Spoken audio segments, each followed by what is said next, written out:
আসসালামু আলাইকুম। আজকে আমরা শিখব একটি নরমাল ইমেজকে কিভাবে রিয়েলিস্টিক শ্যাডো ক্রিয়েট করে আরও আকর্ষণীয় করা যায়। তাহলে শুরু করা যাক। প্রথমে আমরা কন্ট্রোল জে দিকটা লেয়ার কপি করে নিব। তারপর আমরা পাথ অপশানে গিয়ে ইমেজটার পার্টটাকে কন্ট্রোল চেপে ধরে সিলেকশন করব এবং শিফট F6 এর মাধ্যমে 0.5 ফেদার দিয়ে আমরা ওকেতে ক্লিক করব। তারপর আমরা লেয়ারে এসে লেয়ার 1কে আমরা মাস্কে দিয়ে দিব এবং ব্যাকগ্রাউন্ড লেয়ার সিলেক্ট করে আমরা একটা সলিড কালার দিয়ে নিব। তো আমি হোয়াইট কালার দিয়ে নিতেছি, দিয়ে আমরা ওকেতে ক্লিক করলাম। তারপর আমরা একটা ফাঁকা লেয়ার ক্রিয়েট করে নিব। তো আমাদের এই ইমেজটা যেহেতু এপাশে ডার্ক এবং এই পাশে লাইট, সেক্ষেত্রে আমাদের শ্যাডো কিন্তু এ পাশে পড়বে। তার জন্য আমরা এই পাশে কিন্তু একটা শ্যাডো ক্রিয়েট করব। তো শ্যাডো ক্রিয়েট করার জন্য আমাদের এখানে পলিগনের লেসার টুলটা সিলেক্ট করে নিতে হবে। তারপর আমরা একটা জুম করে জাস্ট এখানে একটা ক্লিক করব। তো ক্লিক করে আমরা ঠিক এই দিকেটা ক্লিক করব, উপরের দিকেটা ক্লিক করব এবং এই দিকেটা ক্লিক করে আমরা এখানে এসে এটাকে মিলিয়ে দেব, এই সিলেকশনটাকে মিলিয়ে দিব। তাহলে কিন্তু এরকম একটা শেপ ক্রিয়েট হয়ে যাবে। তারপর আমাদের এখানে ব্যাকগ্রাউন্ড কালারটা ব্ল্যাক রেখে কন্ট্রোল ব্যাক স্পেস দিব, তাহলে কিন্তু আমাদের এরকম একটা শেপ ক্রিয়েট হবে। কন্ট্রোল ডি দিয়ে আমি ডিসিলেক্ট করলাম। তারপর আমরা লেয়ার টু সিলেক্ট রেখে আমরা চলে যাবো হচ্ছে ফিল্টারের থেকে ব্লার গ্লারি থেকে টিন্ট শিফট, এর উপরে জাস্টটা ক্লিক করব। তাহলেই কিন্তু আমাদের এরকম একটা শেপ চলে আসবে। তো আমাদের উপরে যেই পয়েন্টার আছে ওই পয়েন্টারের উপর মাউসের কার্সর নিলে কিন্তু রোটেট করা চিহ্ন চলে আসে। তো আমি এটাকে জাস্ট রোটেট করে নিব 90 ডিগ্রি। শিফট চেপে ধরলে কিন্তু 90 ডিগ্রি রোটেট হয়ে যাবে। তারপর আমাদের মাউসের কার্সরটা ঠিক মিডলে নিলে আমরা কিন্তু এটাকে মুভ করতে পারবো। তো মুভ করবো আমরা ঠিক এই লাইন বরাবর, হ্যাঁ এই লাইন বরাবর মুভ করব আমরা। এই তো ঠিক এই বরাবর রাখবো, যেখান থেকে আমাদের শ্যাডোটা শুরু হয়েছে ওই বরাবর রাখবো। রাখার পর আমরা এখান থেকে জাস্ট এটাকে টেনে বাড়িয়ে দেব, তাহলে কিন্তু এটা ছড়িয়ে যাবে আস্তে আস্তে। আমি প্রয়োজন মতো অ্যাডজাস্ট করে নিতেছি, অ্যাডজাস্ট করে নিয়ে এটাকে একটু বাড়িয়ে দিই আমরা। এটা একটু এই দিকে রাখি, তাহলে একটু স্মুথ হবে। রেখে আমরা জাস্ট ওকেতে ক্লিক করব, তাহলে কিন্তু আমাদের শ্যাডোটা অনেকাংশে স্মুথ হয়ে যাবে। তারপর আমরা লেয়ার টু সিলেক্ট রেখে আবার চলে যাবো ফিল্টার থেকে ব্লার থেকে গোশেন ব্লার। তো গোশেন ব্লার এবারে ইউজ করবো এই জায়গাটা স্মুথ করার জন্য। তো আমি 2-এর মতো বা 1-এর মতো রাখবো। আমি 2-এর মতো রেখে ওকেতে ক্লিক করব, তাহলে কিন্তু আর একটু স্মুথ হয়ে যাবে। তারপর আমরা অল্টার চেপে ধরে এটাকে মাস্কে দিয়ে দেবো এবং আমরা গ্রেডিয়েন্ট টুলটা সিলেক্ট করে নেব এবং এখানে এসে আমাদের বেসিসে এসে আমাদের এই ব্ল্যাক অ্যান্ড হোয়াইটটা সিলেক্ট রেখে আমরা ওকেতে ক্লিক করব। তারপর আমরা ঠিক মাঝ বরাবর থেকে এরকম একটা টান দিয়ে আমাদের গ্রেডিয়েন্টটা অ্যাপ্লাই করে দিব এবং এটার আমরা হচ্ছে অপাসিটি কমিয়ে দেবো এই লেয়ারের। তো অপাসিটি আমরা 25-এর মতো রাখবো বা 30-এর মতো রাখতে পারি। আমরা 30 রাখতেছি, তো 30-এর মতো রাখবো। রাখার পর আমরা আবার একটা ফাঁকা লেয়ার ক্রিয়েট করে নিব এবং আমাদের যে মার্কসটা আছে ওই মার্কসটাকে কন্ট্রোল চেপে ধরে সিলেকশন করে আমাদের লেয়ার 3-তে সিলেক্ট রেখে কন্ট্রোল ব্যাক স্পেস দিব। অবশ্যই আমাদের ব্যাকগ্রাউন্ড কালার কিন্তু ব্ল্যাক রাখতে হবে, হ্যাঁ কন্ট্রোল ডি দিয়ে আমি ডিসিলেক্ট করে নিচ্ছি। তারপর আমরা কিবোর্ড থেকে কন্ট্রোল টিতে ধরে এটাকে 2 স্টেপ নিচে নামিয়ে দিব কিবোর্ড থেকে অ্যারো চেপে। তারপর আমরা ইন্টার প্রেস করব এবং লেয়ার 3 সিলেক্ট রেখে আমরা চলে যাবো ফিল্টার থেকে ব্লার থেকে গোশেন ব্লার। তো গোশেন ব্লার আমরা এখানে 3-এর মতো রাখবো বা আপনাদের ইমেজ বুঝে আপনারা রাখবেন। যার পর আমরা ওকেতে ক্লিক করব, হ্যাঁ। তারপর হচ্ছে আমাদের এখান থেকে লেসার টুল সিলেক্ট করে আমাদের নিচের শ্যাডোটা এইভাবে সিলেকশন করব এবং কন্ট্রোল শিফট আই দিয়ে ইনভার্স করে ডিলিট প্রেস করব, তাহলে কিন্তু এই শ্যাডোটা থাকবে এবং বাকি শ্যাডোগুলো কিন্তু ডিলিট হয়ে যাবে। কন্ট্রোল ডি দিয়ে আমি ডিসিলেক্ট করে নিতেছি। তারপর আমরা কিবোর্ড থেকে চেপে ইরেজ টুল চলে আসলাম। আসার পর আমরা মাউসের রাইট বাটন ক্লিক করে এখানে হার্ডনেসটা 0-তে রাখবো এবং সাইজ প্রয়োজন মতো বাইরে কমিয়ে নিব আমরা। তো আমি এখানে ইরেজ করতেছি, আমি ইরেজ করে দিতেছি। তো ব্রাশটা কিন্তু ছোটো বড়ো আপনারা অন্য সিস্টেমে করতে পারবেন, যে অল্টার চেপে ধরে মাউসের রাইট বাটন ক্লিক করে মাউসটাকে ডানে বামে মুভ করবেন, তাহলেই কিন্তু এই টুলসটা ছোটো বড়ো হবে, হ্যাঁ।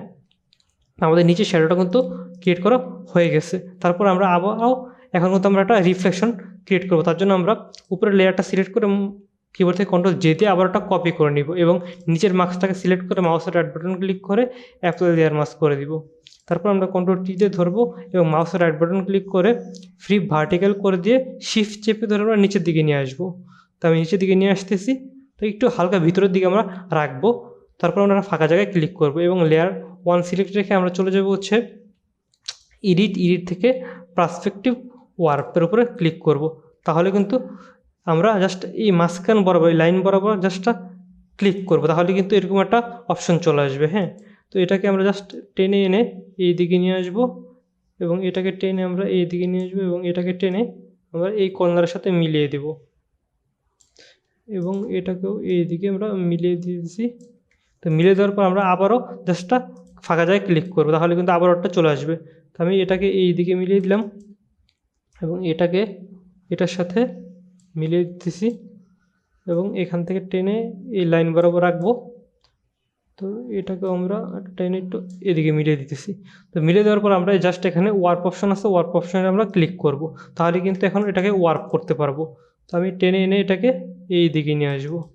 একটু জুম করে নিখুঁতভাবে করার জন্য আমরা জুম করে এই তো মিলিয়ে দিলাম, এবং এটাকেও টেনে এনে আমি এইদিকে মিলিয়ে দিতেছি। তো মিলিয়ে দেওয়ার পর আমরা জাস্ট এখানে টিক চিহ্নের উপরে ক্লিক করব, তাহলে কিন্তু এটা কাজ শেষ। এখন আমরা এটার অপাসিটি কমিয়ে দিব। অপাসিটি কমিয়ে আমি রাখবো হচ্ছে 15-র মতো। তো 15-র মতো রাখতেছি অপাসিটিটা। অপাসিটি 15-র মতো রেখে আমরা এই লেয়ারটাকে মাল্টিপ্লাই করে দিব। আমরা এখান থেকে মাল্টিপ্লাই করে দিতেছি এবং এই লেয়ারটা সিলেক্ট রেখে আমি চলে যাবো ফিল্টার। ফিল্টার থেকে ব্লার, ব্লার থেকে গোশেন ব্লার। তো আমরা হালকা গোশেন ব্লার ইউজ করবো 3-এর মতো, আপনারা প্রয়োজন মতো ব্যবহার করবেন। করার পর আমরা কিবোর্ড থেকে চেপে ইরেজ টুলে চলে আসবো। ইরেজ টুলে আসার পর আমরা এখান থেকে ইরেজ করে দেবো নিচের অংশ থেকে। তো আমি জাস্ট এই লাইন বরাবর, এই লাইন বরাবর ঠিক এতটুকু রাখবো, রেখে বাকিটা কিন্তু আমি ইরেজ করে দিতেছি এবং এই দিকে হালকা একটু রাখবো, একদমই হালকা, যেটা ওরকমভাবে দেখা যাবে না, বাট হালকা আছে। তো আমরা জাস্ট এই পজিশনে রাখবো। হ্যাঁ, আমরা এই পজিশনে রাখবো। তো রাখার পর আমাদের কিন্তু অলরেডি ক্রিয়েট শ্যাডো তৈরি করা শেষ। তো আমরা ওই ব্যাকগ্রাউন্ডটা চেঞ্জ করবো, তার জন্য আমরা এখানে ডাবল ক্লিক করব। ডাবল ক্লিক করে আমরা এখানে একটা ব্যাকগ্রাউন্ড দিব B6, তাহলে কিন্তু আমরা এরকম একটা ব্যাকগ্রাউন্ড আসবে। তারপর আমরা ওকেতে ক্লিক করব। হ্যাঁ, তারপর আমাদের যেই মার্কসের লেয়ার আছে ওটা সিলেক্ট রেখে আমরা চলে যাব কার্ভে। কার্ভে এসে আমরা কার্ভটাতে সিলেক্ট করব। তো কার্ভ আনতেছি মূলত হচ্ছে কারণ হচ্ছে আমাদের ইমেজের যে উপরের অংশটা এটা কিন্তু অনেকটা লাইট হয়ে আছে, ওইটাকে আমরা একটু লাইটটা কমাবো। তার জন্য আমরা এটাকে নিচের দিকে হালকা টেনে দিতেছি, দিয়ে আমরা কেটে দিলাম এবং এই দুই লেয়ারের মাঝখানে মাউসের কার্সর রেখে অল্টার চেপে ধরে মাউসের কার্সর যখন রাখবো তখন এরকম একটা চিহ্ন আসবে, জাস্ট আমরা একটা ক্লিক করব, তাহলে কিন্তু এই লেয়ারটা এই লেয়ারের সাথে লিঙ্ক হয়ে গেল। হ্যাঁ, এখন আমরা এই মার্কসটাকে সিলেক্ট করে কন্ট্রোল আই দিয়ে ইনভার্স করে নিব। তো ইনভার্স করে নেওয়ার পর আমরা কিবোর্ড থেকে বি চেপে ব্রাশ টুলে চলে আসবো এবং আমাদের ফরগ্রাউন্ড কালারটা হোয়াইট রাখবো।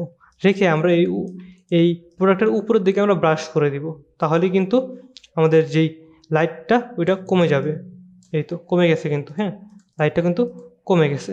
তারপর আমরা আবারও এই কার্ভ লেয়ারটা সিলেক্ট করে আবারও একটা কার্ভ নিব। তবে আবারও একটা কার্ভ নিয়ে এই কার্ভটাতে আমরা হালকা বাড়িয়ে দিব। বাড়িয়ে দিয়ে আমি কেটে দিলাম। কেটে দেওয়ার পর কন্ট্রোল আই দিয়ে আমরা ইনভার্স করে নিব। কিবোর্ড থেকে বি প্রেস করে ব্রাশ টুল সিলেক্ট করবো এবং আমাদের ফরগ্রাউন্ড কালার হোয়াইট রাখবো। রাখার পর আমরা জাস্ট ব্রাশেরটাকে হালকা বড় করে আমরা জাস্ট এখানে ক্লিক করব।